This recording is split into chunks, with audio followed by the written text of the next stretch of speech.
U.S. federal agents shot and killed a 37-year-old U.S. citizen in Minneapolis on Saturday, triggering violent protests in a city already shaken by a fatal ICE shooting weeks earlier. Footage shows federal agents pushing protesters and firing tear gas to disperse the crowd. The agents can be seen arresting one and loading another onto the back of a truck as people were heard calling for medical care for the injured protester. The Department of Homeland Security, DHS, said the man, identified as Alex Jeffrey Pretti, approached Border Patrol agents while carrying a handgun and violently resisted efforts to disarm him, prompting an agent to open fire, which officials described as an act of self-defense. Videos shared online appear to show Pretti filming the agents as they pushed another individual. Moments later, several officers move in, forcing Pretti to the ground and striking him before gunshots are heard. Governor Tim Walz condemned the shooting, calling for the withdrawal of federal agents from Minnesota and accusing DHS of lies and nonsense.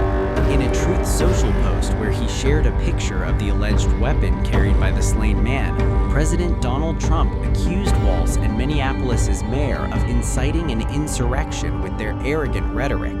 Much of what you're witnessing is a cover-up for this theft and fraud, Trump wrote. Well, as I said last week, this federal occupation of Minnesota long ago stopped being a matter of immigration enforcement. It's a campaign of organized brutality against the people of our state. And today that campaign claimed another life. I've seen the videos from several angles, and it's sickening. But I have a strong statement here for our federal government. Minnesota's justice system will have the last word on this. It must have the last word. As I told the White House in no uncertain terms this morning, the federal government cannot be trusted to lead this investigation. The state will handle it, period. Let me say something else, and this is critically important. All of us understand what happened this morning and the tragedy of it, and my deepest sympathies to the family of a 37-year-old Minnesota resident, a lawful firearm concealed permit carrier, something that I've been lectured to by Republicans for decades, that is not only your right, it's your duty.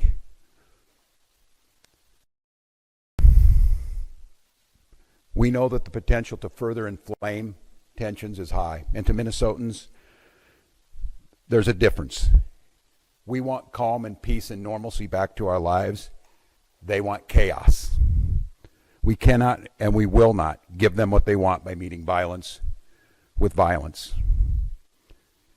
Minnesota and our local law enforcement, as you have seen, have done everything possible to de-escalate.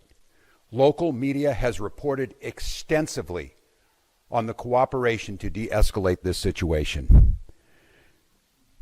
Donald Trump, I call on you once again, remove this force from Minnesota. They are sowing chaos and violence. We've seen deadly violence from federal agents again and again and again. And I call on all Americans to see the decency that this state is exhibiting and the horrific cruelty, unprofessional, absolute abomination that is passing for what these ICE agents are doing on our streets. They think they can provoke us into abandoning our values. Well, they're dead wrong. We'll keep the peace. We'll secure the justice with our neighbors, and we'll see this occupation ends. Minnesotans and Minnesota law enforcement that continuously is being denigrated by this administration will continue to be the adults in the room, the professionals in the room, the decent human beings in the room that will keep the peace. Well, I spoke twice this morning shortly after I received the call of this shooting. I spoke with the President's Chief of Staff, and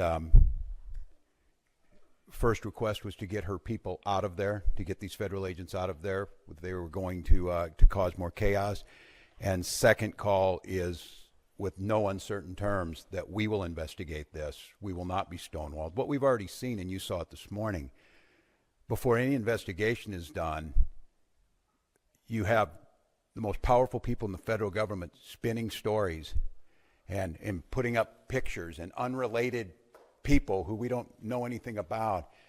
and a picture of a firearm to try and spin a narrative. And I ask Americans, this will end when enough Americans say this will end. Do I have any confidence Donald Trump will do the right thing? No, I don't have a lot of confidence Donald Trump will do the right thing. I do have a lot of confidence that the majority of the American people will do the right thing. And I think there cannot be very many people across this country looking right now, after all the reporting that's been done, after everything that's been said under the pretense that they are here about immigration reform, and quit referring to these people as law enforcement. They are not law enforcement. We have law enforcement who do an incredible job. And to listen to Greg Bovino denigrate the work of our people who are out there cleaning up their mess, no, I don't have a lot of confidence that he himself will do it. But here's what I do have confidence in. There's a whole lot of Republicans, for whatever reason, cannot find their spine. But they might find the ability to know that they're not going to win another election as long as they live unless they stand up for what's right and stand up for the rule of law and stand up for human decency, and that's the moment. Have you activated the National Guard? I noted that Sheriff Witt has requested for additional assistance. Can you tell us whether they're going to be playing a role in keeping the peace? Yeah. Yes, the answer is yes, we have, as we said last week, and we staged those troops. I'll have General Menke talk about where they're at, and again, use this as an opportunity to stress to Minnesotans